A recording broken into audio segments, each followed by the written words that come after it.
Welcome everyone to another episode of Elbows Tight Podcast. It's your host Travis and John. John, how was that? Man, that was good.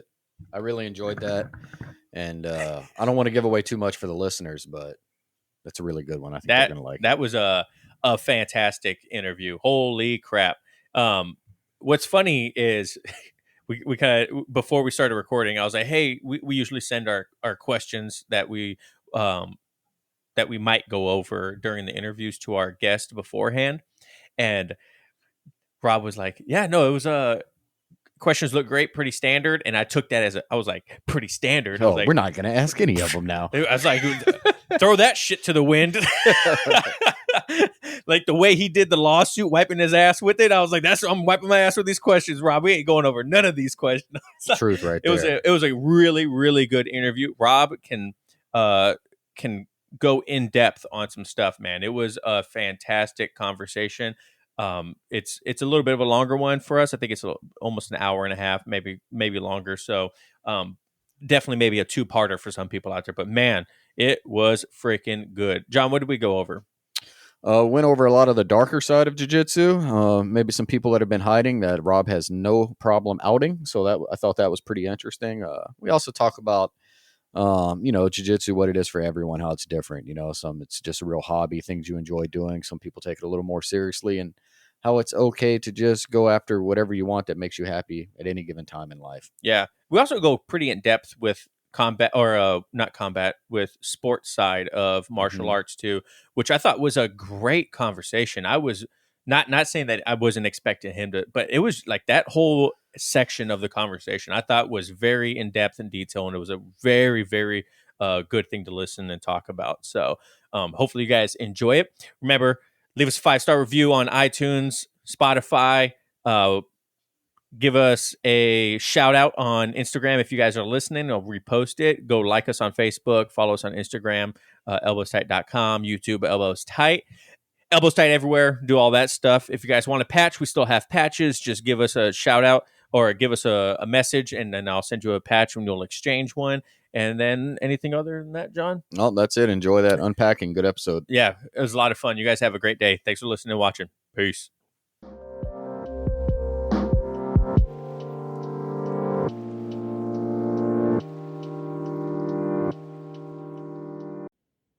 I see it on the bottom. You see it on the bottom? What do you mean? On the bottom screen. I didn't see it on the top one. Well, maybe because you're looking at the bottom screen. I don't know. He's in the top screen. I think it's because you had it turned on me. But do anyway, I? Yeah, on the left side. It looks like I'm on the left side. Well, this is confusing. No. I'm confused now. Like, what are we doing? Rob, McDojoLife, how are you doing today, man? Living the dream. I woke up, got my coffee. I'm ready to go. Yeah. The only problem is you don't know whose dream it is, right? You just going through. That's a terrifying thought into reality. Someone's going to wake up and we all just disappear. Like, fuck. Yeah, right. I have some dreams sometimes when I wake up. I'm like, what the hell? Like, I've never had any thought of any of that shit before. You know what I mean? I'm like, my favorite, though, I'm sure everyone goes through these, are the dreams where you're like going to punch someone as hard as you can. Yeah. And you're like, yeah, just like nothing. You're like, I'm a pussy in real life, too. God damn it, into my dreams. I have the weirdest reoccurring dream, and I get it like every once in a while. And maybe somebody could Freud the hell out of this thing for me to help me understand, because it's the same dream, and it happens like a couple times a month. And I'm in an art museum for some reason. I don't know why. And while I'm in the art museum, I'm literally in the dream in first person. So I'm looking out of my eyes, and I can see somebody in the distance going into a hallway, like they go into a doorway and then take a right into a hallway. And like, I look around and there's a lot of people like holding champagne glasses and stuff, looking at blank canvases. There's nothing on any of the canvases. It's just blank white. And every time I go to look at the people's faces, I can't see any of their faces. And so it's just like, every time I go to see them, it's always just a little turned. And every time I go to chase that person, whoever I'm chasing for whatever reason down the hallway, they're always at the end of the hallway turning into another one. And it feels like hours of that, of just chasing this person in these hallways. It's insane. I think there might be something a little screwy up there. I'm trying to figure that out. Do you wake up and you feel restless because like you were in your dream, you're like chasing this person for so long? You're like, geez, you wake up, you're like, I'll fucking never catch them. Like, what is going on? I mean, it usually feels like not again. Like, why couldn't I have a wet dream or something? Like, this is what I did. Where's the beautiful ladies at? Why can't I chase those? Gosh dang it, man. It sounds vivid too. Like, Yeah, that's a good lot of detail. Dude, if you heard some of the dreams that I had, it would terrify you. Now, here's another little thought exercise, right? There's a theory that we might all be in someone's dream, and when that person wakes up, we all disappear, right? That's a theory of existence, one theory, right? Well, what happens if that is true, and every time you have a dream, you're creating a world, and all of those people are existing, so when you wake up, you literally destroying a world every time you do that. Bro, sometimes ignorance is bliss. it's like that's like some like second level Matrix stuff right there, bro. I was gonna say your dream sounds like maybe you're still chasing your dreams, and because you haven't fulfilled them, the pictures aren't filled in yet.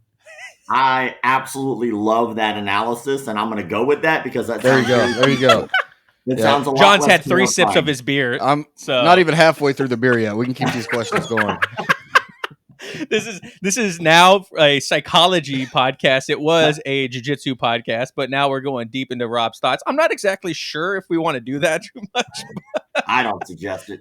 Yeah. So, hey, Rob, so let's go ahead and jump into, for the people at home that don't know who you are, if you want to give us a brief background of who you are, how you got into martial arts, and what you do with McDojoLife. Yeah, for sure, man. Well, I've been doing martial arts for 25 years now. I'm 37, started when I was 12. Going up through school, I have scars on my face. It's pretty obvious, right? I have this like little patch here, like a little reverse Hitler, like I can't grow hair there kind of thing going on. And so I have scars on my face because of all the surgeries I had as a kid because of my cleft lip and palate. And so because of that, as I was growing up through school, I was constantly in bandages or stitches and always being worked on. And so I was constantly teased as a kid and picked on as a kid. And that kind of came to a head in 8th grade when I got jumped by a group of kids in middle school. I was sitting on a bench. We're waiting for the bell to ring for gym class to be over. And I got hit with something we refer to in school as a bee stinger, which is a wadded up piece of paper in the shape of a V. And you put that in a rubber band and you can snap it at people and it'll cause welts. And so I got hit in the back and it hurt. And I knee-jerk reactions. And I turned around and said, don't do that. And a group of kids, 6 kids, like stood up and like came and sat and circled around me. Well, I was a very shy kid. I didn't have hardly any friends at all. So I was a very easy target. And they knew that. So I had no one there to back me up. And so they go, what are you going to do about it after they surrounded me? And I was like, well, I guess we got to fight. Like, I don't, that's the only logical option here is like, that's not what's going to have to happen. And so they were like, all right, well, we'll do that as soon as this class is over. I was like, damn. I was like, they have seen through my ruse. They know I can't fight. And so like we like got up and we went outside. And as soon as we got outside, when the bell rings, they just jumped me. A kid, like they circled me for a second. A kid out of nowhere hit me from behind. And then he like worked on me for a second because it was just kind of a steel shot. I took a second to readjust. By that time, I'm just getting rained down. I fell. Whole bunch of kids are kicking me. I had glasses then too. So my glasses broke and shattered and cut my face pretty bad at the time. And I'm getting kicked in the face. I still have a piece of like scar on my finger from when a kid tried to stab me with a pencil and I put my hand up and he stabbed me in the hand. But the worst part was like 2 teachers stood there and watched the entire thing happen and did nothing about it. I'm like laying there, like getting the shit beat out of me. Like anyone at all, you can just step in at any moment. That'd be cool. But needless to say, I laid there for 5 minutes, getting beaten for 5 minutes. And the reason I know it was 5 minutes was because they beat me from the time the bell rang until the time the next bell rang, which was for the next class to be in. So I remember as soon as the second bell rang, they all scattered like roaches. And my friend, who's become my best friend still today, he was late as he is to everything. Thanks, Joey. You could have showed up on time, brother. But he was late to that class. And so he was waddling up towards me because he's a heavy set guy. And he picks me up and he walks me to the nurse's office. And when he walked me to the nurse's office, we didn't say a word to each other. He pulled out a card and it was for a free trial karate class. And they had like a referral program where if you got people to sign up that you got a discount on your next month, that kind of thing. So he handed me the card and he goes, you need this. And that was the only thing we said to each other the whole walk. I took it, put it in my pocket, went to my mom that night. And I said, Mom, I think I want to try this out. And she wouldn't let me do any sports because she was always worried that I'd get hit in the face and have to go redo surgeries. And so she said maybe, which always stood out to me because my mom is not a maybe. My mom says yes. My mom says no. But she said maybe. And that next month was my birthday. And so as a gift, she had paid for an entire year of karate classes Oh, for that's me. awesome. And so I took my very first class on my birthday, and I still celebrate to this day my, annual of being in the martial arts industry. Every year I celebrate that because that's important to me. And so I started in karate, and since then, 25 years in the industry. I'm a third degree black belt in karate, third degree black belt in something called Lissa Jodo, which is a weapon system no one's heard of. It basically just means I'm good at nunchucks, which is a fairly useless skill, but it's fun. I'm a purple belt in Brazilian Jiu-Jitsu, a 6-0 amateur boxer, 4-2 amateur kickboxer. I was on an international kickboxing team for 2 years called Team Full Circle, where we traveled internationally in kickboxing and did sport martial arts tournaments. Ran a martial arts school for about 4 years until I got bought out by another facility that liked my business model. They hired me on, so I became their striking coach, and I helped their MMA fighters with their striking. I built their striking program from the ground up. And I've been doing McDojoLife now for about a decade. And that was around the same time I started doing business consulting, which I've been doing for about a decade for martial arts schools as well. Wow, that is a crazy story. Do you think that you probably would have intimidated those kids if you would have leaned over and said, "Call an ambulance," and not for me, but for you, and then you would have? Do you think that would have intimidated them to not want to jump you? Yeah, I'm pretty sure that if I pulled out a fucking Smith & Wesson revolver in the middle of class, I'm pretty sure that would have intimidated everyone. No, that's crazy. So when you first started your martial arts, though, did your mom still show that that worry about you getting hurt and stuff like that? And kind You of, know, did she helicopter parent it a little bit? Absolutely not, which is Wow. dumbfounding to me. So, like, my mom, and me and my best friend, that's when we became best friends because I was always at that gym every day. I didn't give a damn what was going on. If that gym was open, I was there. And I was there before class started. I took as many classes as I could every night. I was there after it closed. They allowed me to have free time there. Me and him were very close with the instructors, so they allowed us a little bit of freedom. But my mom loved my best friend's mom so much and trusted her so much that as long as I was with Joey and as long as I was in their care, she was cool with it. And so cool, by the way, that my first boxing match was at a smoker fight in a club called Plush when I was 15 years old. Now, this was a 21 and up bar.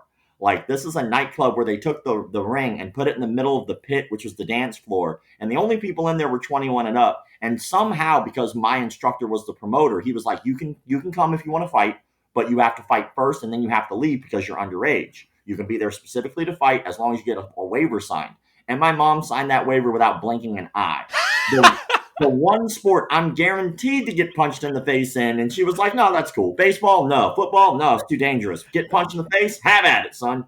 So Maybe it was because you wear gloves, and like in her head, she was She's like, thinking the pad, the gloves, yeah, you she's know. like, it's God, not I going to do wish. that much damage. Tell that to all of my concussions. Where am I? Who are you? How long did it take for you started getting like a shift with like confidence and all that when you started the martial arts after that happened? Like, was it pretty quick or did it build up over a few months? I think it takes a long time, man. I think that when you're born different, I guess is the correct way to not, because I can make fun of me all day long, but I don't want to downplay anybody else's shit.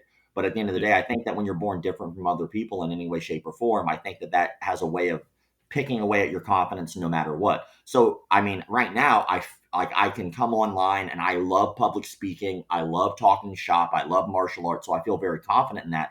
But I still have days where I wake up just like anybody else and I feel like a bag of shit about myself because I have scars on my face. So because, and I obviously I work online primarily. And so what do you get, a lot of? You get a lot of people typing whatever they feel like because they're venting. But, when it came to martial arts, I think martial arts is a really funny thing because I think people go to martial arts expecting to learn about self-confidence and to learn about that stuff. It's not something that you're taught. It's something you develop in yourself because you start to realize that the situations that you're in are not really as shitty as the situations you're putting yourself into on purpose. Somebody cuts you off in traffic before you ever trained. You're like, you mother, I kill you. Once you train, you're like, well, at least it's not sitting on my chest on a neon belly and punching me in the Fuck, face. ain't that the truth? Like situations just seem a little less awkward. They seem a little less worrisome. You feel like you can handle yourself a little bit better. So what's the worst that could possibly happen? Well, when you don't know how to protect yourself, the worst that could possibly happen is you get your ass whooped. Well, when you start eliminating that as a percentage anyway of that being a likelihood, then all of a sudden your confidence boosts. So I think that I'm still working on that. I think that that's an ongoing process, but I think that probably around high school, because at that time when I was fighting in the clubs, I mean, the first guy that I fought when I was at Plush was 35 years old and I was 15 years old. And I have that fight's one of my favorite fights ever because I was terrified. I remember getting into the ring. He got into the ring. I remember when I weighed in, I stood on the scale, and the person who was weighing me in was a lady named Miss Connie, who was my instructor's wife. And so I stand on the scale, and she still works for the State Athletic Commission of Florida now, which is cool. But these fights were unsanctioned. Like they would literally pull drunk out of the audience throughout the night. So I stood on the scale and I was like, well, who am I fighting? She goes, oh, he's right behind you. And I didn't expect that. So I turned around and this dude Baja laughed in my face. And I was like, oh, shit. And it scared me because that guy was so confident about him winning. And I was like, oh, well, I guess I'll do the best I can. And there was like a little voyeur area in that back fighter's room.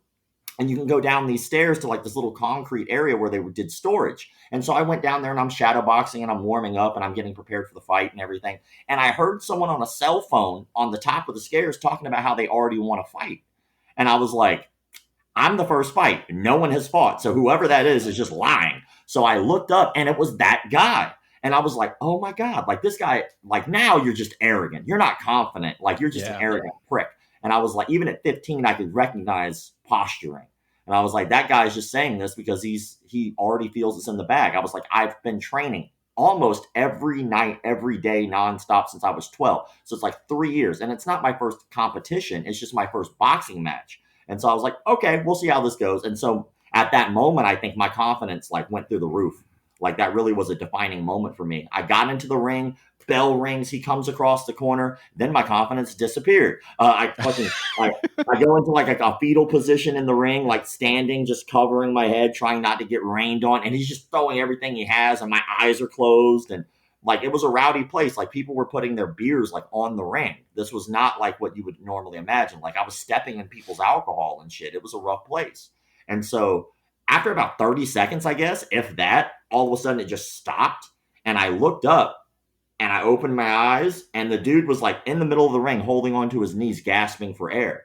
And like I looked over and I saw the referee, which is actually one of my instructors. And the referee looks at me and looks at him and looks at me. And he's like, what are you doing? Let's fight. And so I threw the hardest, worst right hand cross I could right down the pipe. And he just happened to look up in that moment from gasping for air. And he looked up and I broke his nose.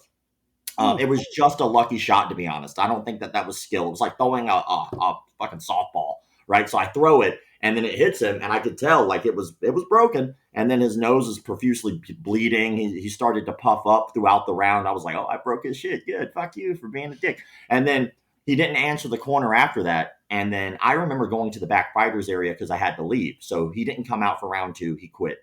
And then when I went to the back fighters area, he was like over a garbage can, profusely vomiting. And I left that night thinking, like, one, my confidence was very through the roof. I mean, this is a 35-year-old man. I was 15 years old. I was in a rowdy ass bar and I just beat this guy up. And now I'm going to go to school tomorrow. And I felt like that was so fucking boss at the time, you know, like for a kid, it's the coolest thing. But then I thought about it. I was like, what did he tell that person he was on the phone with when he got home? You know, like, what was that conversation like? You should see the other guy. Yeah, I was about to say, right? So you've competed in martial arts, you said, quite a bit. I wrestled a little bit in high school. And one thing that you always saw everyone kind of get intimidated by was a guy with a tattoo.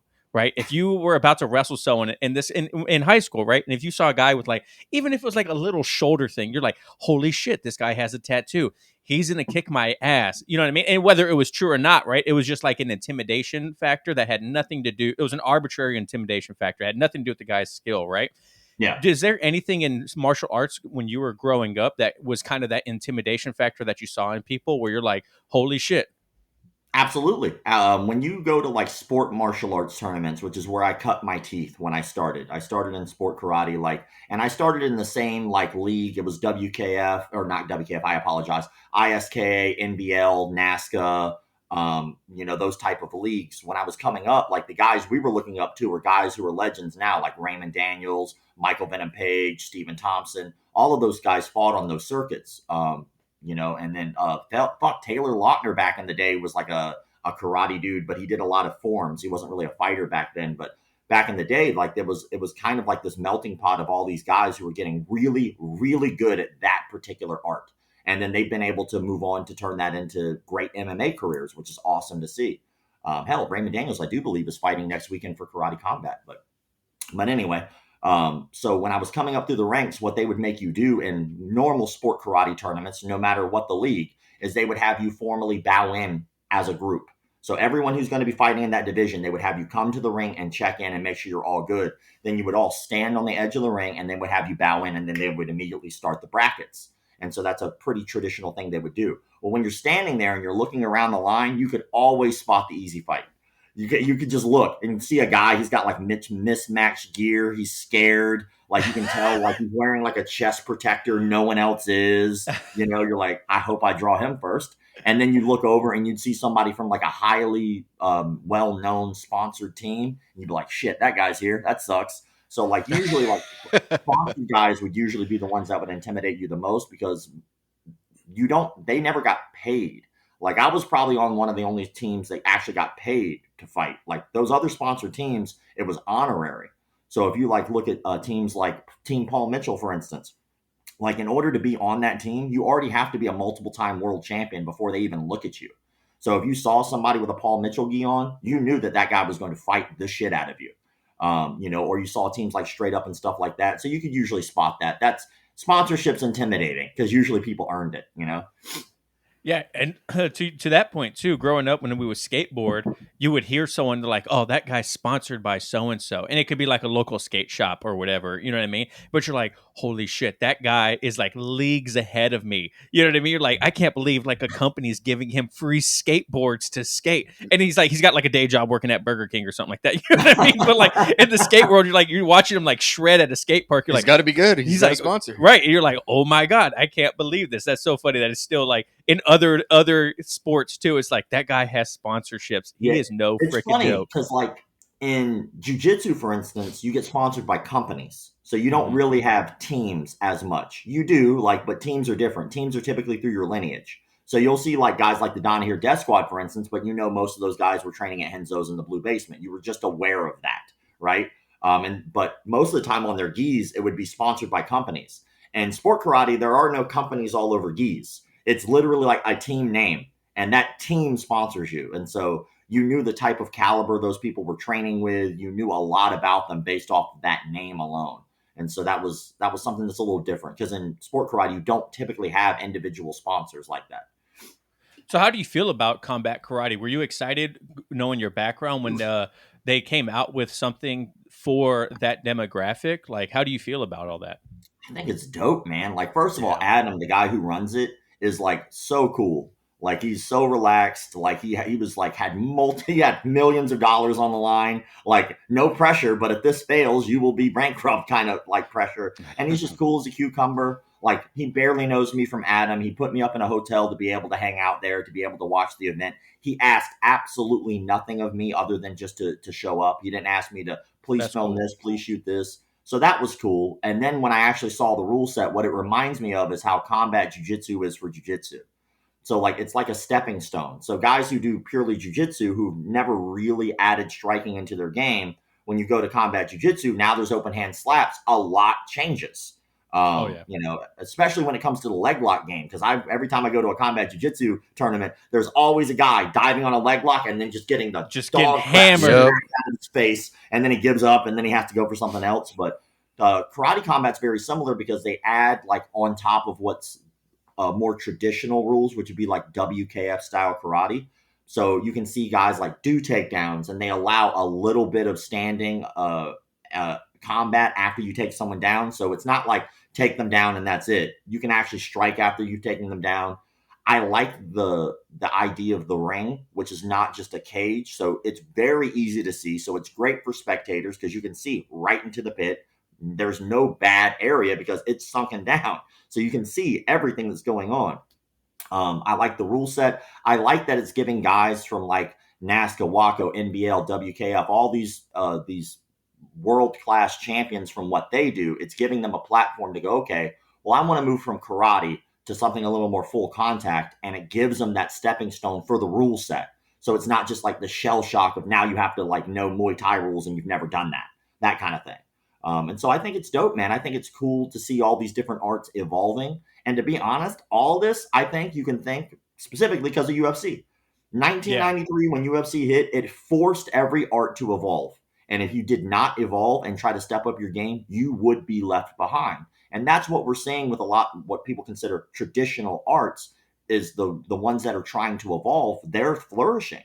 I mean, they're doing great and they're creating these world champions doing things that you never thought were possible. Meanwhile, you have arts that don't want to change, don't want to evolve, don't want to elevate, and then they get left in the dust. And eventually, what's going to happen is die.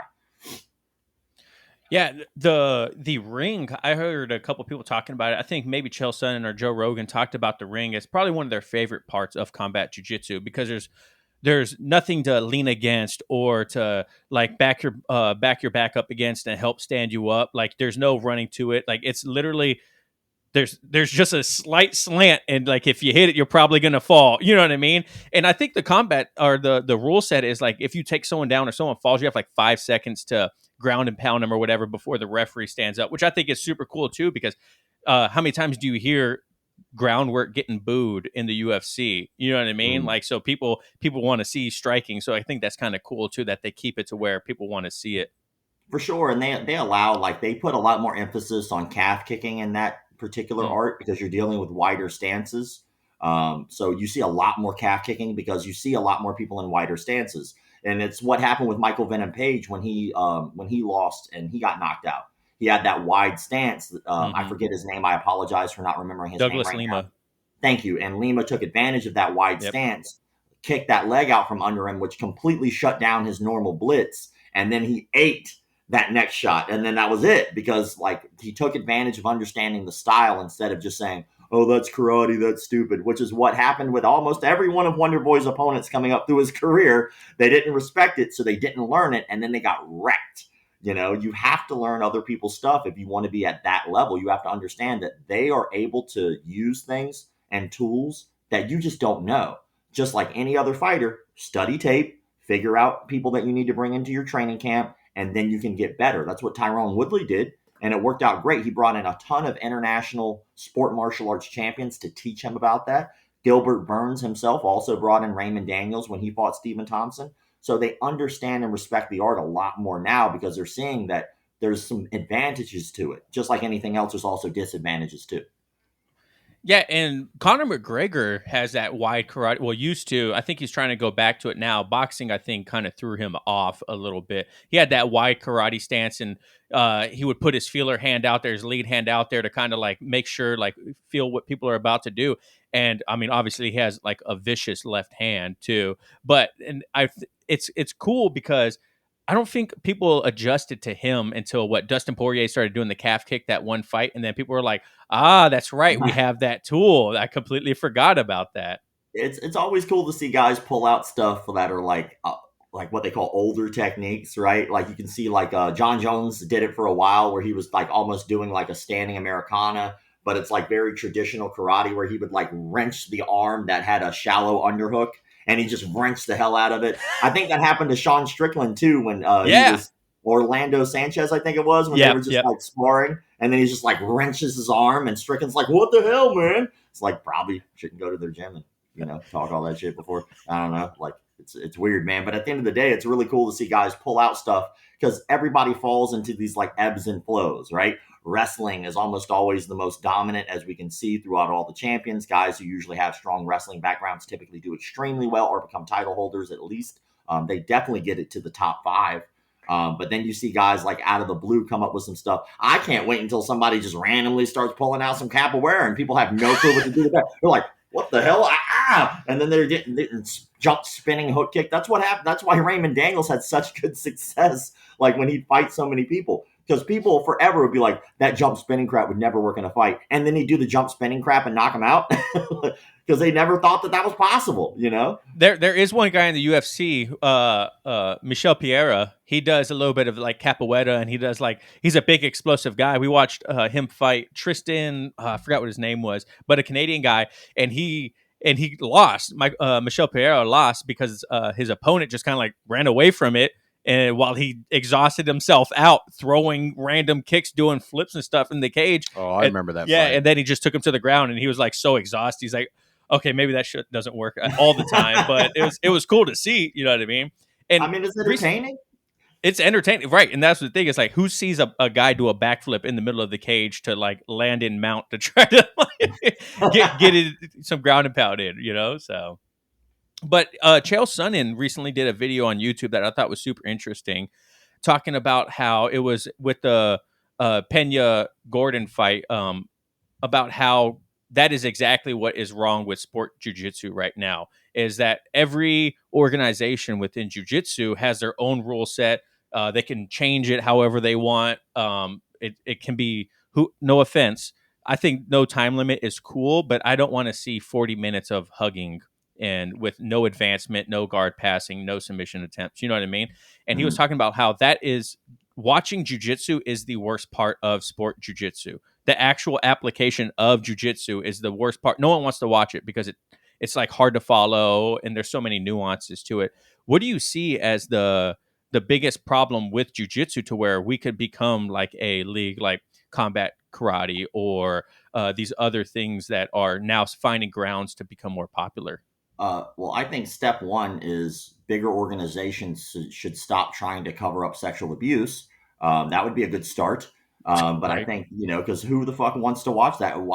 How could you possibly back those organizations when they literally are covering up sexual abuse? Like, no one wants to be involved in that, and it makes everything look fucking gross, right? And so, like, at the highest echelons, you have all of these people who are caught dead to rights doing some really dirty shit, and then it's just accepted that that's okay. Like, there are guys right now who are like caught dead to rights molesting kids, or caught dead to rights on rape charges, and then we're supposed to root somehow for one of those guys. Like, no, like, we should be kicking those people out. And I know that might sound like a far cry, but if you want the masses, I can tell you one thing everyone hates, which is rapists and pedophiles. And so if we can start getting rid of those, maybe you can start getting some positive attention to the sport.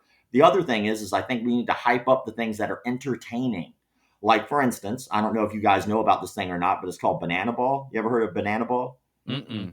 Dude, look it up, right? So basically this, like, I guess they're like minor league team, and their off season, what they do is they take their whole team and they split them in half, and they have completely different rules to baseball. And they just play baseball, not for the sake of winning or losing, but quite literally for the sake of it being entertaining. Because on the on season, they're all on the same team.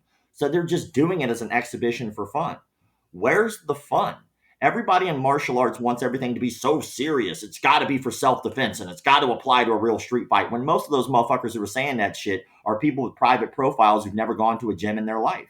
Like, if you really want the masses to enjoy anything, it's got to be entertaining.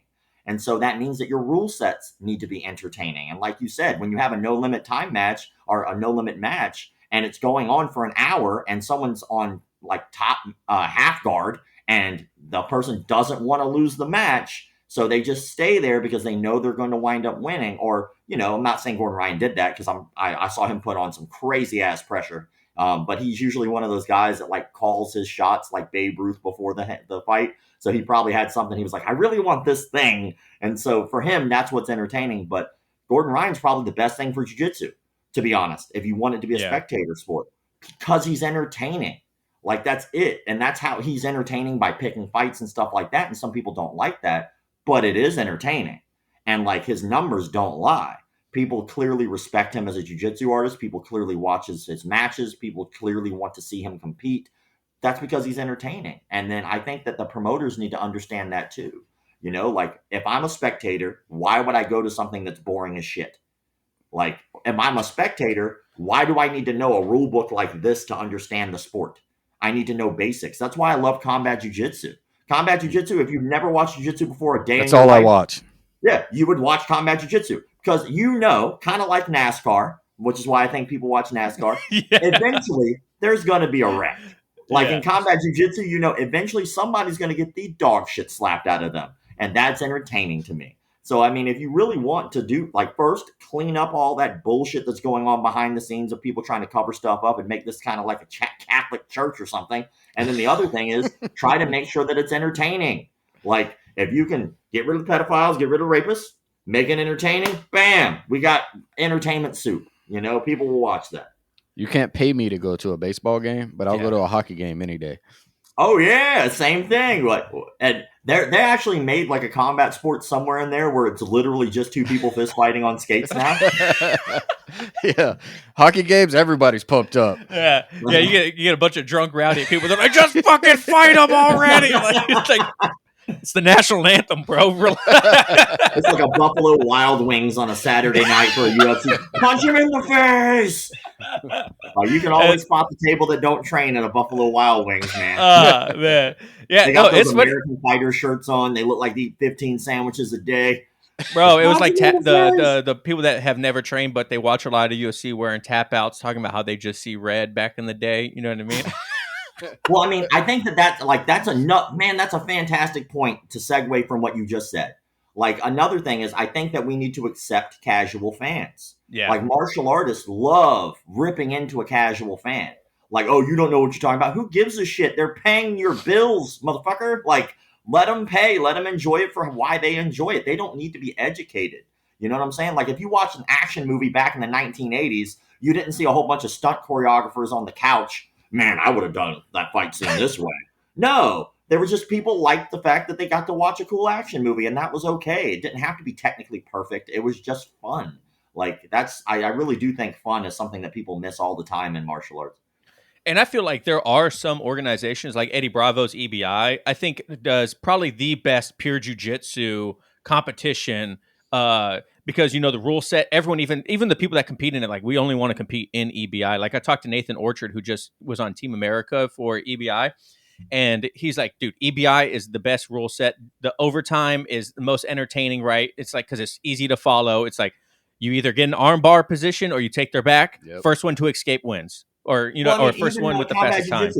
Isn't combat jiu-jitsu? Yeah, is Eddie's also. Yeah. Yep. And he just did Medusa too, which is the all-female combat jiu-jitsu now too, which I think was a super smart move to go with. Again, I think Eddie Bravo probably should be, like, in my opinion, he's understanding it better than, no offense, Flow Grappling, but I think Flow Grappling just kind of leaves it up to the fighters on, I don't even want to say fighters, but leave it up to the practitioners on how they want their event to go. You know what I mean? Like, it was Gordon Ryan was the one that said, hey, it's going to be, no time limit, blah, blah, blah. And then Flow Grappling was like, yeah, okay, let's do it. And where Eddie is like, these are the rules. Either you follow them or you don't compete. You know what I mean? And he's really found something good there. Yeah, I mean, Eddie's is great. Man, I think that when you look back in the history books, like, there's some very major moments in martial arts, like, history that you can put staples on and say, this changed the game. Like, we talked about 93 with UFC, like, completely changed, like, all martial arts, period. Like, the landscape changed. I think when Eddie Bravo, like, really started pushing 10th Planet and, pushing EBI and pushing it as like, okay, well, let's get this more entertaining. Let's try to see if we can change some rule sets up. It's okay that we do things differently, and it's okay that you don't want to wear a gi, and it's okay that if you want to smoke weed, and like, he kind of changed it up a little bit. And I think that what that did was it brought it a little bit more to the masses. And so I really believe that if it wasn't for Eddie Bravo, I do not think that the no-gi game would be what the no-gi game is today. Like, he really did do something special with that. And, like, I think that he deserves a big nod for being able to do that. Why do you think no-gi is so much more popular than gi in not only like spectating, but like in competition too? Because, EBI is no-gi. I don't even know if they have a gi portion. Do they have a gi portion in EBI? Not that I've Not seen. off the top of do they? Yeah, I think it's all no-gi, right? Why do you think no-gi is so much more entertaining to watch? Well, I think, one, a lot of guys who are going from wrestling to jiu-jitsu, it's a very easy transition because in wrestling, you don't have a gi. So you're used to it being sweaty. You're used to scrambling. You're used to it being hard to get a hold of somebody. And no-gi is very similar in a lot of aspects that way. I mean, obviously the rule sets are different, but I think it's an easy transition. If you look at guys who are wrestling, they have that available in middle school and high schools. So a lot of guys, like when they've been wrestling since they were children, and then it was something that was available, they're still interested in it. And as they get older, maybe they don't want to be wrestlers, but they already have this background. So do you want to completely start over with possibly a new skill set, or do you want to go to something that's very familiar? And so I think because you're getting fed all these wrestlers coming out of high school, college, middle school, that kind of thing, I think that it's an easy transition. I also think that gi has been around for a shitload longer in terms of popularity than no-gi has been around. I mean, no-gi is like the popular thing right now, and so I think people go to the popular thing. But I think both have advantages. Like for instance, and this is just how I look at it, I think that when you're doing gi, I think that your attacks have to be on point. Period. Like because everything is so slippery, it's so much harder to lock in something when there's no friction. Like if you're For going no-gi, to you get an mean? armbar, and it's so easy to escape. I mean, think about how easy it is to escape when you're both covered in sweat. Things that if you were wearing a gi, you probably wouldn't be able to escape. But in gi or no gi, you have to keep it tight. Like if you want that arm bar, man, you better pinch those damn heels to your butt. You know, you better like pinch them knees together because if you mess up even the slightest, that person's going to get out. And I think gi is the opposite. I think gi really forces you to work on defense because everything is a handle. Everything. It doesn't matter how sweaty you are. You can still grab a hold of it. And so because there's so much friction, even if the person might not necessarily have it 100% technically correct, sometimes that gi kind of keeps you stuck for one reason or another. So your defense game has to be much better. I always think that it's interesting, by the way, that a lot of people talk about no gi being way more realistic for self-defense.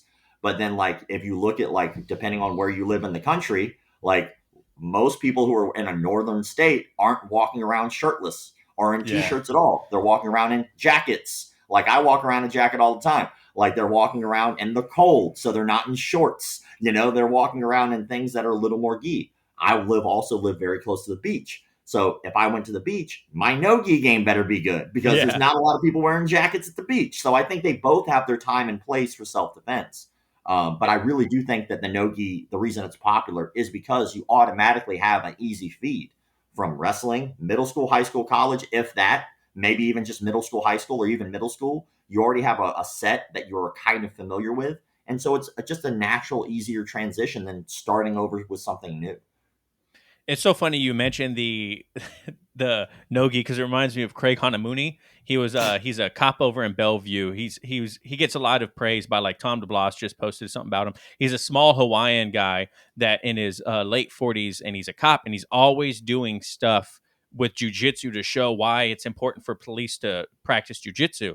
Well, we interviewed him and I asked him like, "Hey, what do you think is more realistic for police work? Is it gi or no gi?" He's like, "Well, it depends because."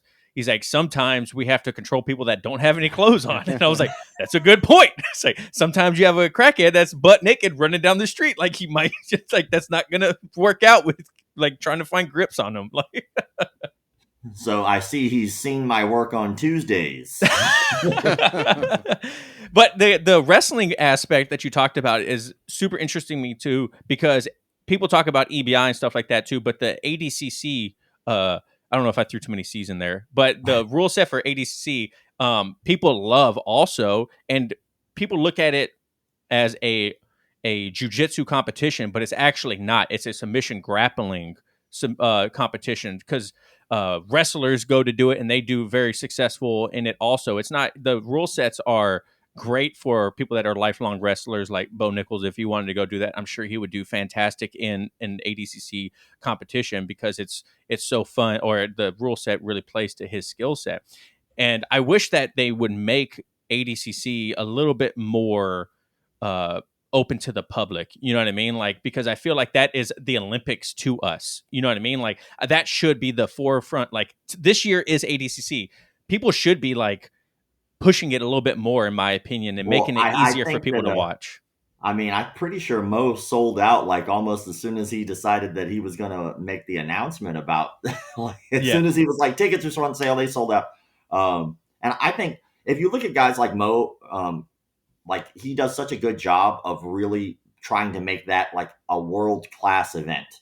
Like he's not trying to make it just some mom and pop, I'm going to half-ass this thing. He puts a lot of money Yeah. and time and effort into that thing. And that's got to be a lot of work. I think that, we were talking about Karate Combat earlier. Karate Combat, when they first really started going around, and there's a comparison here, which is why I bring it up. But when Karate Combat first started, it was kind of starting during COVID. And so they were used to a set of like, okay, well, we're just going to do this for TV. We don't need to have an audience. Well, they're starting to grow. And so because they're starting to grow, they're starting to allow an audience. So like in Orlando next week, you can just go. But like I think ADCC will probably be very similar. I think that we're getting probably to the threshold now of jiu-jitsu becoming a lot more popular and a lot more mainstream than it ever has really been. I mean, if you just look up the hashtag BJJ on Instagram, you'll see just how many more people use that hashtag than almost any other hashtag other than MMA. I mean, BJJ is starting to really grow as a spectator sport, but I mean, I think that it just comes in baby steps. I don't think that you want to run before you walk. And I think that in terms of jiu-jitsu being a spectator sport, it's all still in the walking phase. Yeah. Even on that scale, it's just all still in the walking phase. And yeah, you got a lot more people nowadays who are more interested in it. But I mean, we really don't have in jiu-jitsu spectators who watch jiu-jitsu if they don't know jiu-jitsu. Like the moment you can do that, then you open it to the public. Then you can say, I can fill this arena. But until then, I mean, it really would just be wasting money because no one's going to show up. Point. Yeah. Yeah. And I think that's why MMA is so popular and easy for a casual to follow, like we mentioned earlier, is because it's like, did that guy just get punched in the face? Yes. Oh, okay. That's like there's not a whole lot of like understanding the rule set of any sport or even MMA to understand like what's going on. You know what I mean? And It's so easy. Dude, that's such a beautiful thing because I think on average, if you were to walk around now as opposed to like 10, 20 years ago, and you ask a random person on the street who looks like somebody who would probably watch MMA, right? They have like the American Fighter show. Maybe they don't train, but if you ask them to show a rear naked choke, I think a lot of people, even if they don't train, probably would be able to show you that fairly well, or at least have a ballpark idea because they watched MMA. They've watched it enough to see how a rear naked choke is done over and over and over and over again that just by watching it, most people can pretty much pick it up. Now, are they going to be a jiu-jitsu world champion? Absolutely not. Would they be able to understand the how intricate being able to land a heel hook is? Probably not. But could they show you a basic guillotine and say, hey, what does a guillotine look like? I think most people now from the spectator side can at least understand what that looks like and then reverse engineer it to use it. What we need is rule sets like that in jiu-jitsu so that way somebody could latch on to something they understand and then over time start learning the things they don't just by watching. But jiu-jitsu is very intricate. Like a foot moving from here to here has a completely different name. Like it has a completely different spectrum of techniques you can do just because you moved your foot from there to there. Like hell in jiu-jitsu, if you move your foot from there to there, all of a sudden you might be disqualified, and the average person might not know what reaping is. And so like it depends on the rule set for sure. But I think once you start getting like, okay, well, like combat jiu-jitsu, for instance, is the best example. I know what slapping the dog shit looks like. Like I know what that looks like when you slap the dog shit out of somebody. So I can understand that, and I can watch that, and then as I go, while I'm waiting for that, I can understand the rest.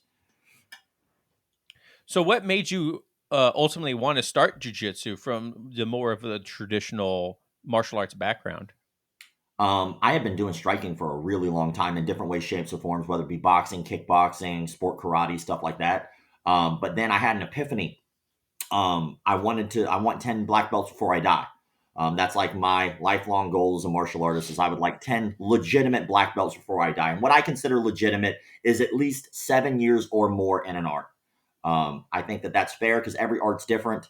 I don't want a 2-year black belt out of anything. I don't think that you can learn much in 2 years. I think you can learn just enough to basically be like a blue belt in jiu-jitsu at that point. It's like 2 years is just enough to still get your ass whooped by everybody else on the mat.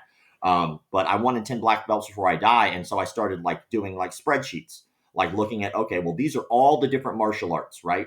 Well, if all these different martial arts are super similar, why would I do all these martial arts that are just a few techniques away from each other? Like that doesn't make any sense to me. So what's going to take me the longest and what's the most diverse? And I was like, well, I don't know Brazilian Jiu-Jitsu, and I know that's going to take me the longest. So it could take, depending on the instructor, depending on your life, depending on how often you train, it could take you 20 years to get a black belt. Like some people, don't have black belts. They've been training for like 30 years and they're still brown belts. I mean, shit, like life happens, but it's not an easy black belt to achieve. So I figured that would be the one that I would pursue first in that lifelong goal because I knew it was going to take so long.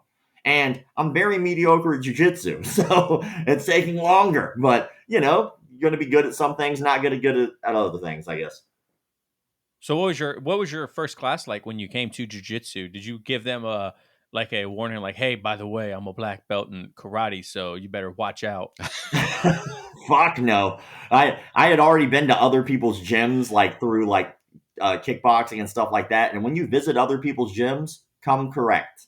Like always come correct because it's always very tense for not only the gym because they're feeling you out, but it's also really tense for you because you're in a bee's nest. Like there's always an enforcer in every gym. I don't give a damn if they say there's not. There always is. And whether he's labeled as the enforcer or not, you will get that person suck on you. They will like sick, I guess, they will sick the person on you, right? And so you have to be respectful. So when I went in, I happened to meet my current jiu-jitsu instructor when I was teaching karate, funny enough.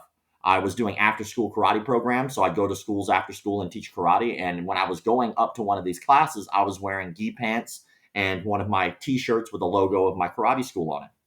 And as I'm walking up, a guy with jiu-jitsu gi pants and a rash guard was walking out.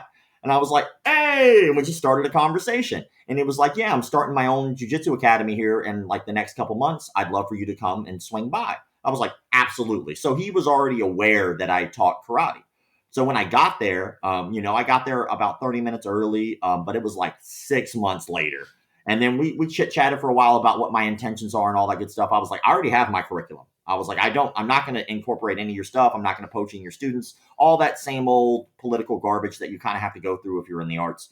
And then after that, he was like, all right, cool. And I got on the mat and I remember my first day very vividly because when you do jiu-jitsu for your first time, it is probably one of the most humbling experiences of your life. No shit. And so you go in, I'm like, I think at that time I was like, yeah, I've been doing this forever, man. Like, I think I'll be okay. And I knew basic grappling. So like grappling and jiu-jitsu, if anyone's not familiar, jiu-jitsu is the art of. Grappling means that someone like showed you a few techniques. Like you don't understand you don't understand about transitions, positional dominance, like a lot of things miss you if you've just done grappling. And so I went in there and I knew some basics. I knew Americana, knew Kimura, knew a regular armbar. I knew an armbar from guard. I knew a guillotine choke, knew rear naked choke, just really basic submissions. But submissions was all I knew. Had no clue how to pass, had no clue how to keep real good guard retention. I had none of that. And so when I got there, I wind up at the end of class, last 30 minutes of class, we rolled. And it's my first day. So I was like, okay, I'll just do the best I can. And I'd rolled before, but I'm not great and I'm not a jiu-jitsu guy. And so I wound up tapping out the white belt that I was training with like 3 or 4 times. And it was like very easy, but he didn't have any experience at all. And I already had some base. And so I was like, okay, I understand that. And then we rotated partners and there was a blue belt there.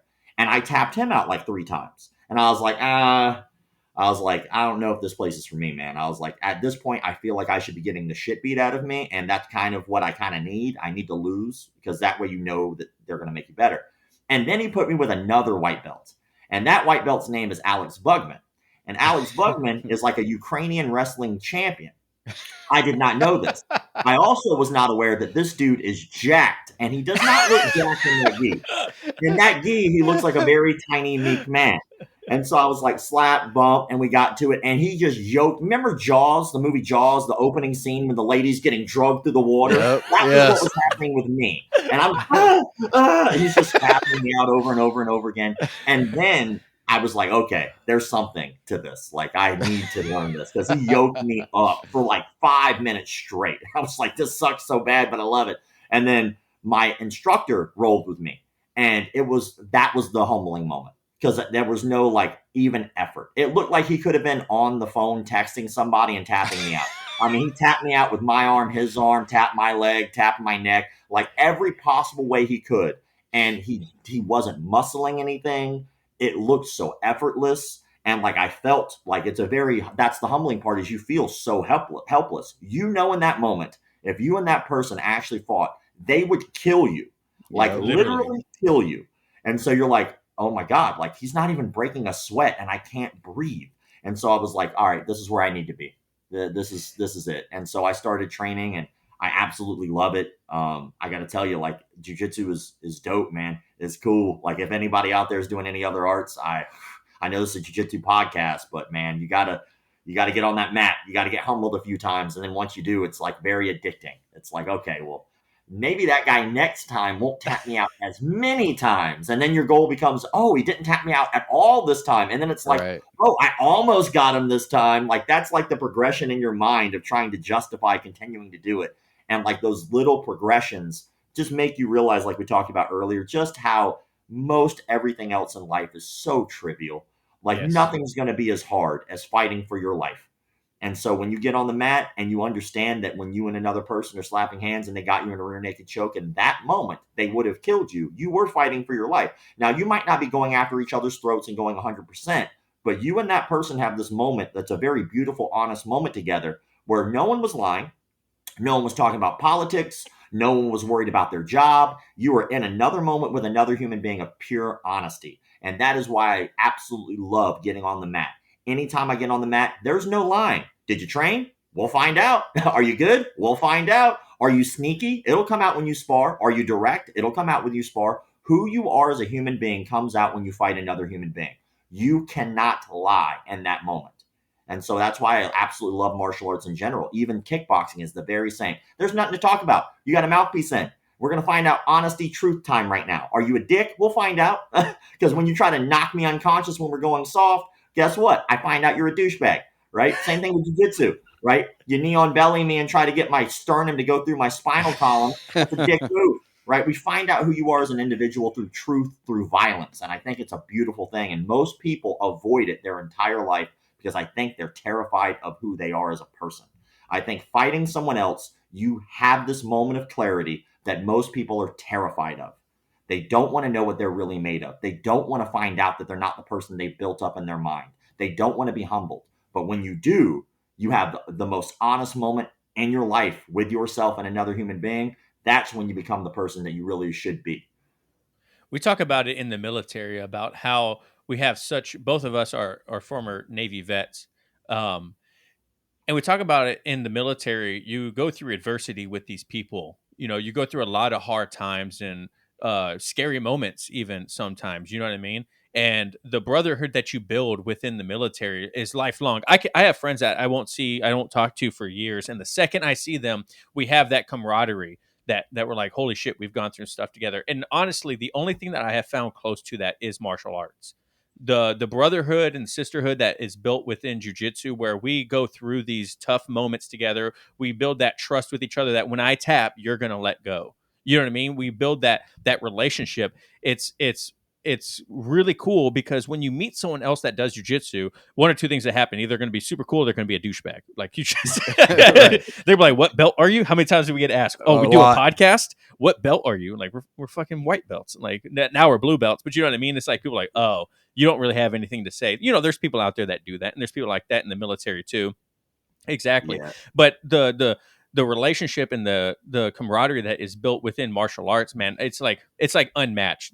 It's that community aspect. It's so much more than just choking each other or going to a mat or a dojo or whatever it is. It's an incredible thing that you get to experience. I wish more people would take up on it, to tell you the At truth. least try it out. Yeah. Absolutely. I mean, you always have these random dudes. If you once you're in martial arts for a long enough time, you will see this happen.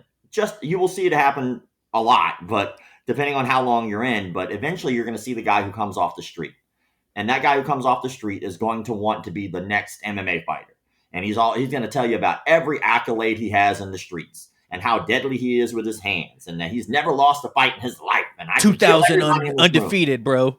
Yeah, like, and then you have that guy, and then they get on the mat, and then they get humbled, and they learn the truth about themselves, and then they have this like cognitive dissonance moment where they have to make a decision. Do I continue to lie to myself for the sake of my ego, or do I tell myself the truth that I don't know shit, and maybe I should start learning? And that's a big moment for anybody about anything in the history of anything. If you're ever going to learn something, you have to admit first that you don't know what you're doing. That's the first step. And that's so scary for a lot of people. It's so scary. Like, it's the same thing when people like leave martial arts for a while and then they come back, is they have this like cognitive dissonance. It's like, well, like I did it for so long, but will that still be there? Like, stop harping on who you were. You're not that same person anymore. Start over. It's okay to start something over. It's okay to start over. Like, we don't. John is right there right now. Which is great. So you Yeah. started over, right? You went back to the drawing board. You're doing it again. But like, we can't rely on who we were yesterday to dictate who we're going to be tomorrow. Like, that's not how life works. Who you are today in this moment is who you are. Like, you can't predict what's going to happen in the future. Life's going to happen. Maybe you get an injury. Maybe you get a new girlfriend. Maybe you move out of state. Maybe you can't find a job. You don't know what's going to happen in the future. Anything that already happened in the past, that's just gone. You can't fix it. There's nothing you could do about it. You might have been a world champion back then, and then suddenly you gained 50 pounds because of an injury, and now you can have a choice. Do I sit here and feel depressed about the person I've become, or do I make a better me? And the only way to do that is in the moment, to say, I now need to start over. I will start over right now. Because there is no fucking tomorrow. That does not exist. That will always be a fantasy. You know what happens when tomorrow comes up? You're literally in the present, and then there will be another tomorrow and another tomorrow. You never get there. And maybe you die. Maybe you have an injury. Maybe you have a lifelong thing that you can't foresee that's going to happen in the future. But if you don't have one now, what's stopping you from improving yourself now? Nothing, other than our own ego and us being terrified of starting over. It's okay if you did jujitsu, martial arts, taekwondo, and had to stop. And it's okay to go back and not be as good. That's all right. You went back. That's what matters. I feel like there's a lot. Oh, go ahead, John. Well, I always tell everyone when I talk to them, like, for me, life so far is like every 10 years, it's totally different. I'm never where I think I'm going to be 10 years later. It's just so bizarre. You go back 10 years, you're not the same person you are now. And you can keep doing that, and you're not going to be the same person 10 years from now. It's just interesting. I mean, shit, yeah. I find that like every 5 years, like shit, like to hell. Sometimes I wake up and I'm like, what the fuck am I doing? I go through that with my wife and I right now. Like, because we've been together for coming up on, we've been married for 3 years, but we've been together for like over 7. And we look at our lives and we're like, who would have fucking thought? Like 5 years ago, we're struggling, paycheck to paycheck. You know what I mean? Like, and I would have never have thought of, joining martial arts or something like that. And I was just working out.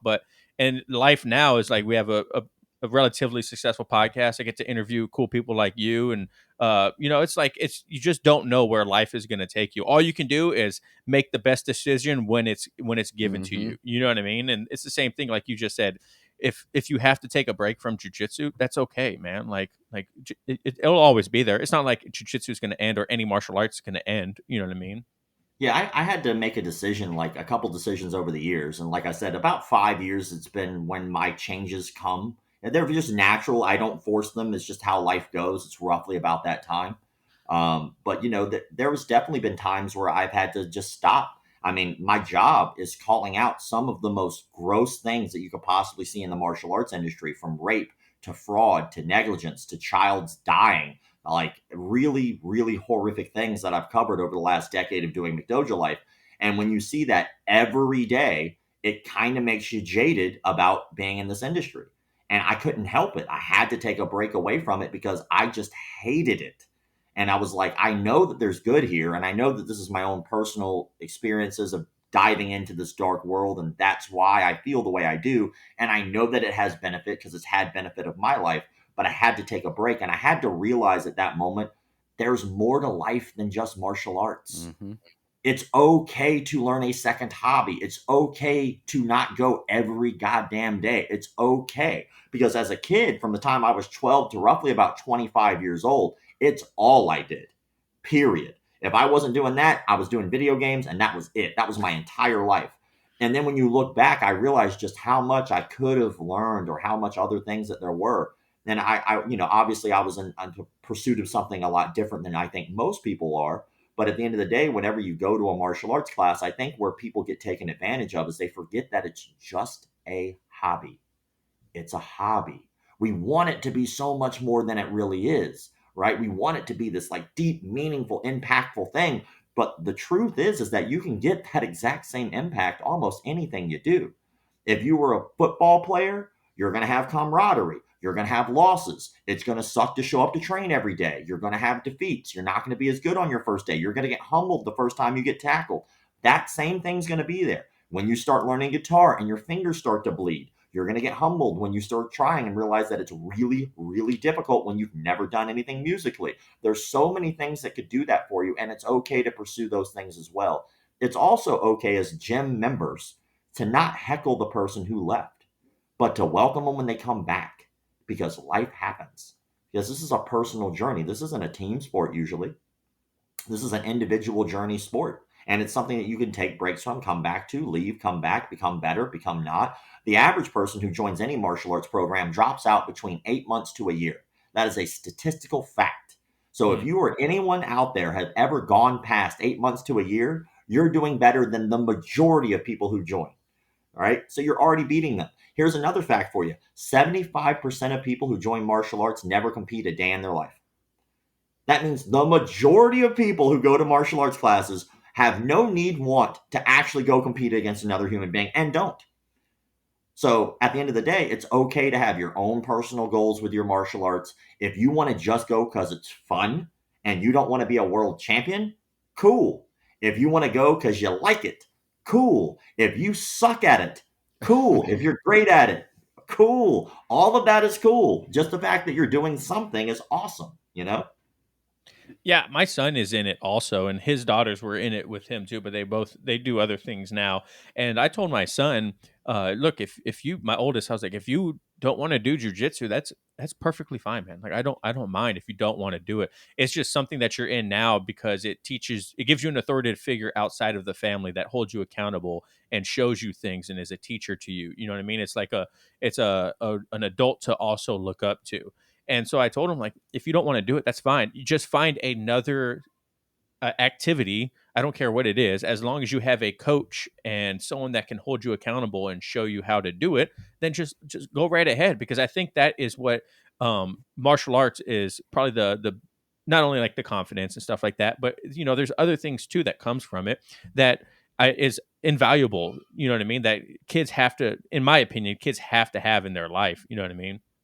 You ever watch the movie Shogun Assassin? I think I have. Dude. Is that on Dude, Netflix? I don't know if it's on Netflix right now, but if it is, I'm going to go watch it like today. But it's like this great, it's like technically a movie series. It's like there was a ton of these movies made, but Shogun's Assassin is like the best one. And it's like from something in the Cub. I forget the name of it. But Shogun's Assassin, the very beginning of that movie, he has a baby and the baby is crawling or whatever. And he takes a sword and he stabs it into the tatami mat. And he takes a ball, like a soccer ball, and he puts it next to him on the other side of him. And the baby's like wandering. And during that, he's doing a monologue saying, like, this is the baby's choice. If he wants to become a warrior, he'll walk over to the sword. And if he stays there, I'll teach him the way of the sword. If the baby wants to come over here, then I'll make sure that that's what he gets to do. And he can pursue other things other than being a warrior. And so, of course, the whole idea is that the baby picks the sword and then he teaches the baby to be a warrior. But it's a very like really insightful thing in that movie to think that he's not forcing this down the kid's throat, because he understands that teaching his child isn't about what his goals are. He's not forcing the child to live vicariously through his losses and things he can't accomplish himself.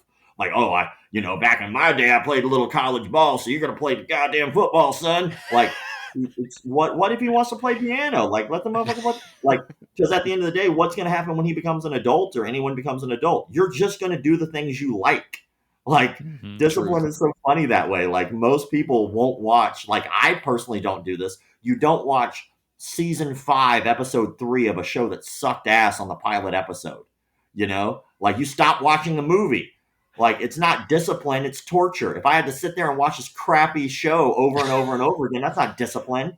That's me just suffering through some crap I don't want to do, right? And so it's the same thing with, like, your activities, man. Like, maybe he's going to be a great magician. Hell, he might be the best stripper on the planet. We don't know. Let him find out. That's their life. That's what life is. You figure it out as you go. Shoving it down someone's throat. Think about it. Whenever somebody forces you to do some shit, do you want to do it? No. Like, No. You do things and you do things because you like it, So I think that's so important for parents to remember. Like, stop helicopter parenting your fucking kid. Like, it's okay if he's not having a good day. It's okay if they don't want to do that shit. All right, cool. What do you want to do? Well, if you got no other answer, that's different. But if you want to do this, if you feel like no longer it's run its course for you, that's okay. Let's find something that you can stick to, you know? Have you seen The Art of Self-Defense? Oh, Absolutely. Absolutely. And Riley Stern, by the way, is dope. And I want to show you something. Oh, show and tell stuff, guys. So if you're not watching this on YouTube, you're messing up.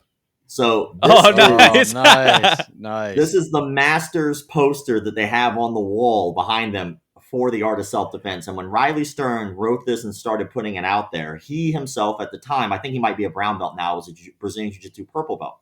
And so when he wrote this movie and he wound up putting it out there, he followed the page and he like was hyping this up and telling me all about it. And so I started sharing it and like hyping it up. And he actually sent me a copy of it before it was released. And I got to give him a shout out. And he sent me this, which was really, really cool. So I keep this in my office. And I don't know if anybody really recognizes that guy or not. Do you recognize that guy? Yeah, it's the Grand Master or whatever, right? The guy with like the rainbow belt or whatever. Yeah, but the actor is the same actor, I do believe, that was in Breaking Bad and all the chicken shop fronts, you know.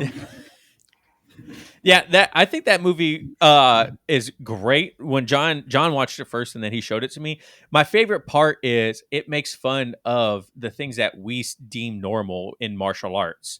You know what I mean? So it's good because you're like, God damn it, man, that's fucking true. But the stripes, when they were so worked up about the stripes. Yeah, you know, like promotions and stuff like that. I mean, the cooldown isn't real. I don't know of any guy that actually does cooldowns like that. But I thought it was great, man, because it pays homage to these weird cultural things that we do. And like to the outside world, they're like, what the fuck is wrong with these people?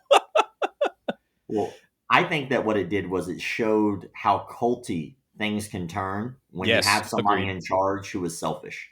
Like we filmed a documentary about fakes, frauds, phonies, con men in the martial arts industry and stuff like that. But we talked to psychologists and we talked to cult experts and we talked to ex-cult members and we talked to cult leaders. And during that time, something that my personal understanding of how I view a cult now is a lot different than I used to. You know, I used to think that people who join cults were very stupid and, you know, they're worse than sometimes the leader. I don't feel that way anymore because my understanding personally of what a cult is now has changed. From what I've seen, martial arts, religion, and cults are only like a line step away from each other. Like, let me give you an example. Have you ever been to a Catholic mass? Mm-hmm.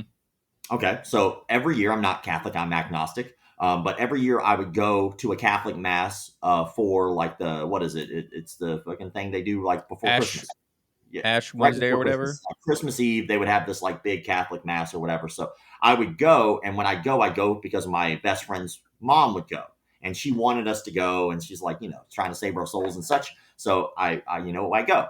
And so every year, though, like we went to one specific church for a very long time. And then after that, we went to another. And I noticed that there was little differences, but very similar.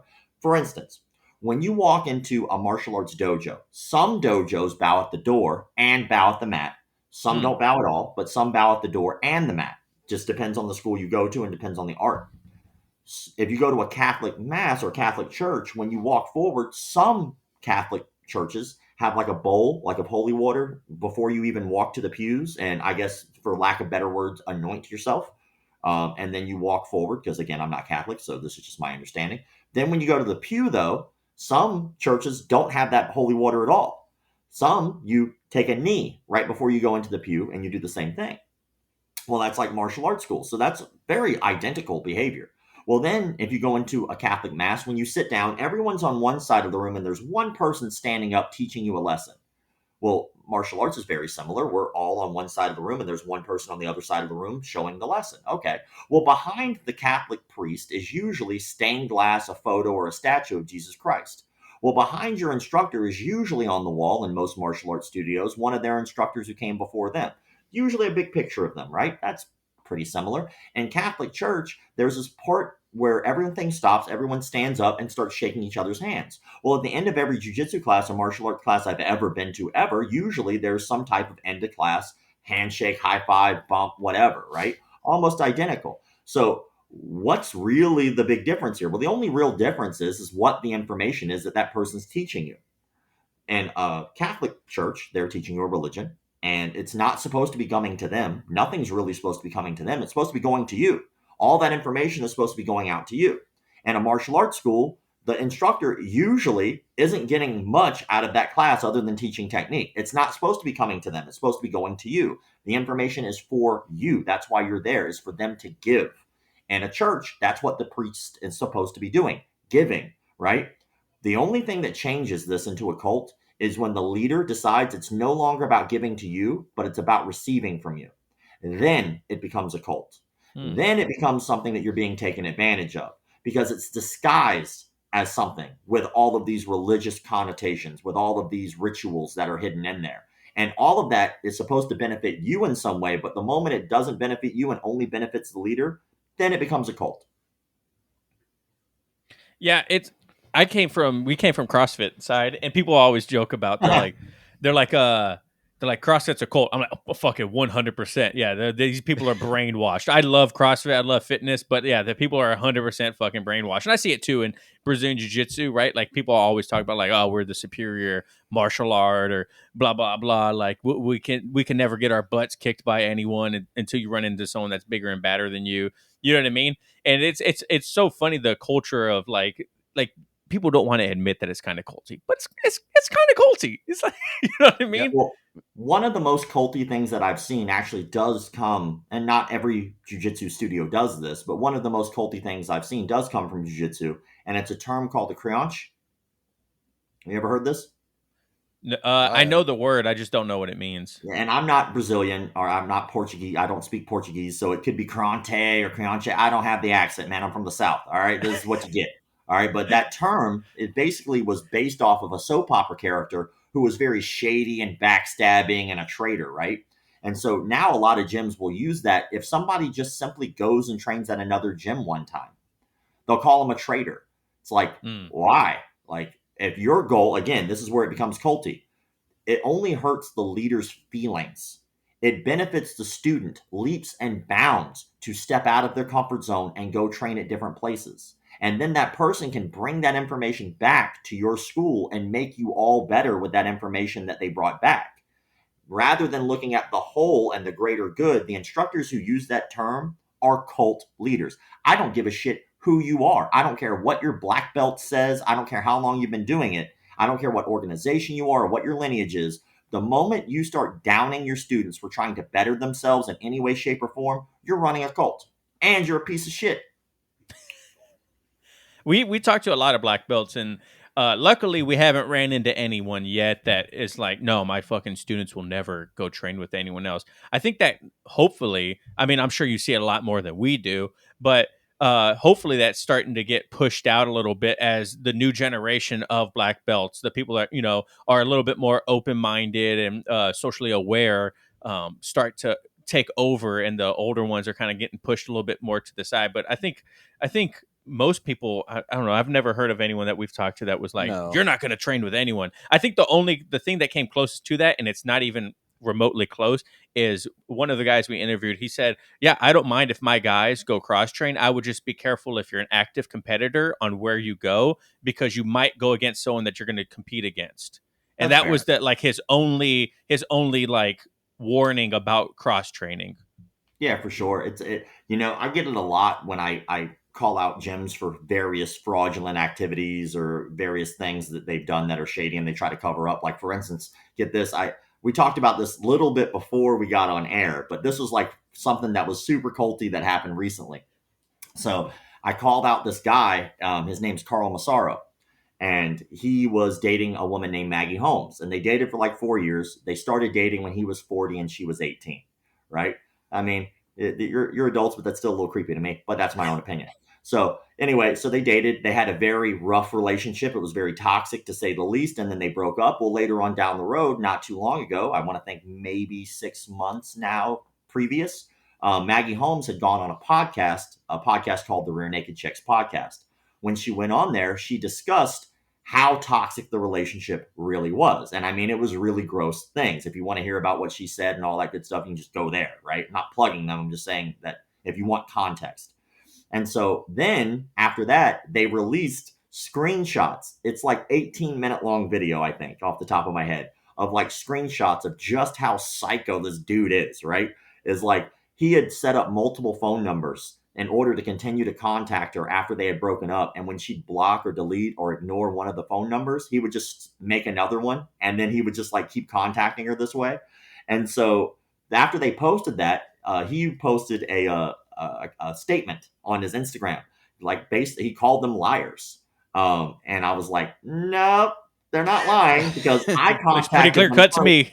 Yeah, I contacted them and they sent me an entire Google Drive of text messages, Wow. screenshots, a police report, all kinds of things, right? So then I contacted them and I also contacted him and I was like, hey, dude, like I'm doing a story about this. Do you have like a statement or any proof or anything like that? So he did say he was going to send me proof of things. He never sent me proof of anything, but he did release a statement. It was a 4-page document talking about all the things that they had wrong. And one of the most blatant that stood out to me was he said, I never stalked Maggie. That was a bullet point, right? Well, that's funny because when he released that statement to me, I already had the police report that literally labeled his activity as stalking and harassment. So, like, when he said that and he's calling these women liars and frauds and things like that, in my mind, I'm like, that's really fucked up. So I did a story about that. Did a full story. It's like 2 hours long on my YouTube channel, right? But get this. The Rear Naked Chicks podcast, all of those ladies, there were 3 ladies on that podcast. One, her name is Jordan. She was mentioned in his statement. She left that organization because the organization knew dead to rights that Carl did these activities. And they refused to do anything about it. And he has a track record of these things, right? So she leaves because they're not doing anything about it. The other 2 ladies are still involved with the organization, not his school per se, but the organization itself. So those 2 ladies get contacted by the owner of or the head of their school.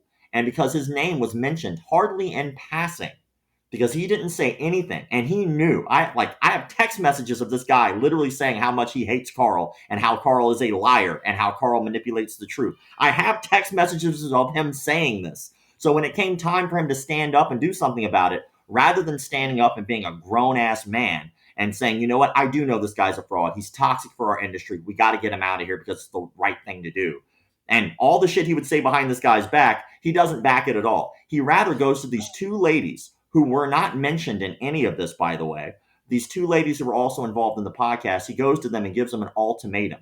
So they could either leave the podcast and stay with the school or leave the school and stay with the podcast. So this is really fucked up about this too, they chose to leave the podcast and stay with the school, which is insane to me because they were one of the original 3 who kept pushing to fix this in the industry. And when it came time to just be inconvenienced by going to another school, they couldn't fucking do it. They couldn't man up, and obviously these are women, so they couldn't woman up to be able to stand on their morals and say, you know what, this is wrong. I'm going to take a stand here. Fuck you. Like, you know damn well what you did. You know that you're covering up for this guy. And you know what? I'm going to go even further since I'm pissed off about this shit. I'm going to read his fucking text messages. I don't give a shit if anybody reads it or hears it. Like, this dude's a piece of garbage for this. Hold on, let me find these text messages. I have them right here. Dude, this irritates me so much because this is a dude who is like clearly aware of like the wrongdoings and things that's going on. And he chose like to do nothing. Oh, here we go. This is fun. Dave is his name. Dave, if you're listening, kiss my ass 2 times for being a coward. Hold on. Let's see here. Hold on. He labels Carl as very deceitful. He spends the truth. When talked about like the abuse, he says, I agree. Let's see here. Oh, Carl changes his story. Carl bitches.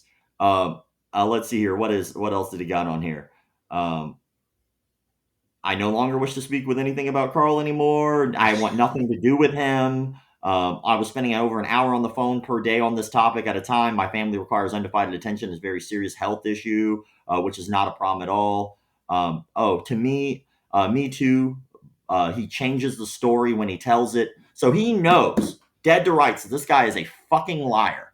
He knows by personal relationship as being another black belt in that organization that Carl does this shit and chose rather than standing up like a grown-ass man and saying what he was willing to say behind the scenes, and coming forward and speaking out against it to stop the harassment and stop this from happening to other people, you know what?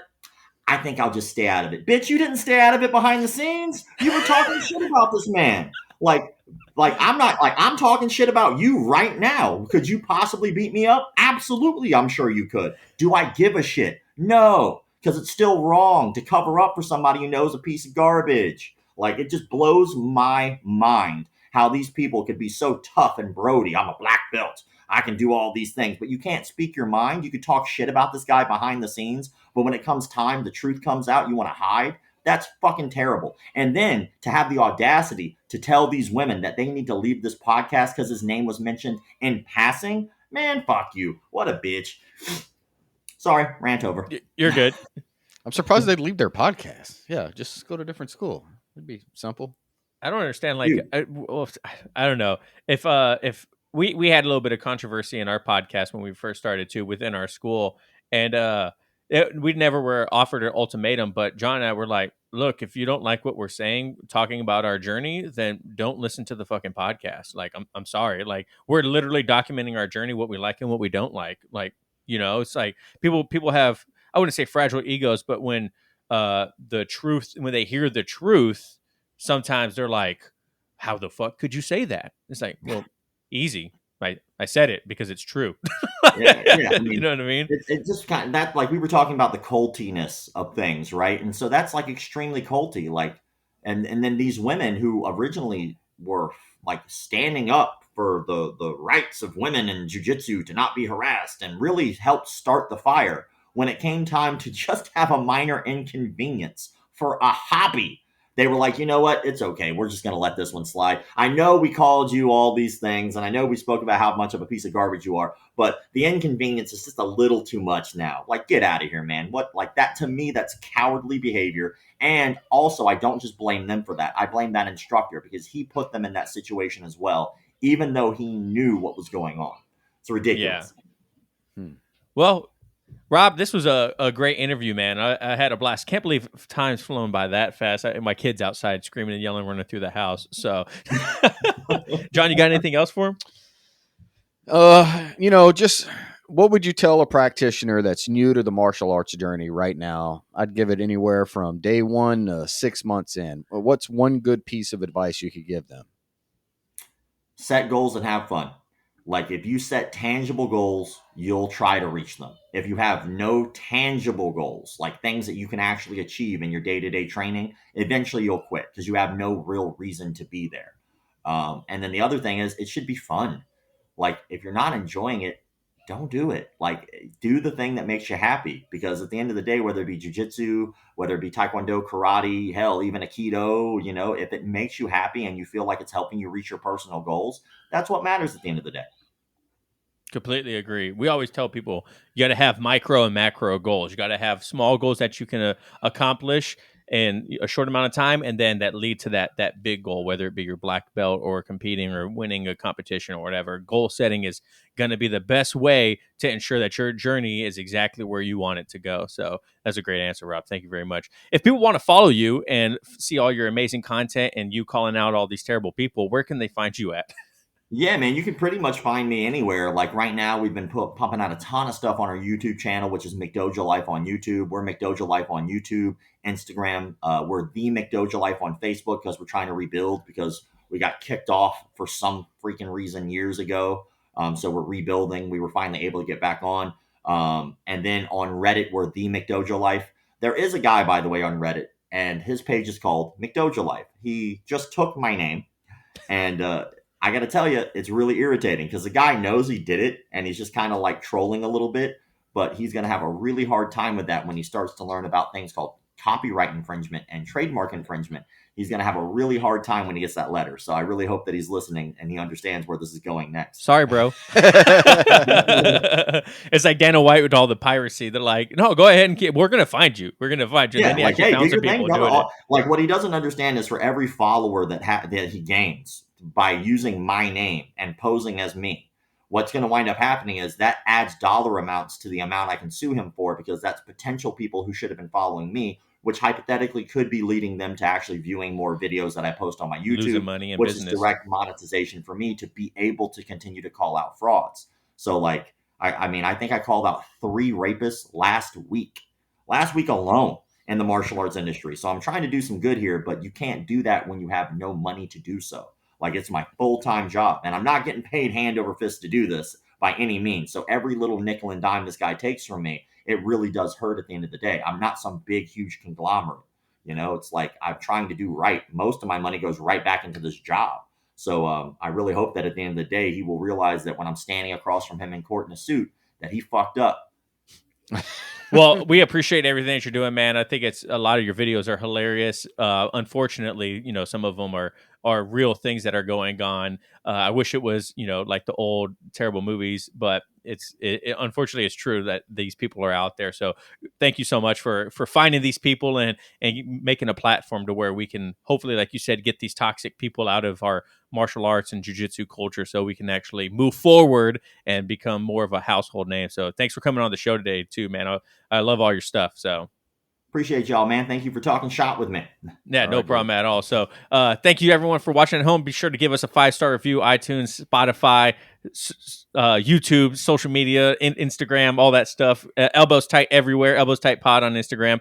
Thank you guys so much for listening and watching. And remember, no oil checks here. Loose. All right, guys. Thanks.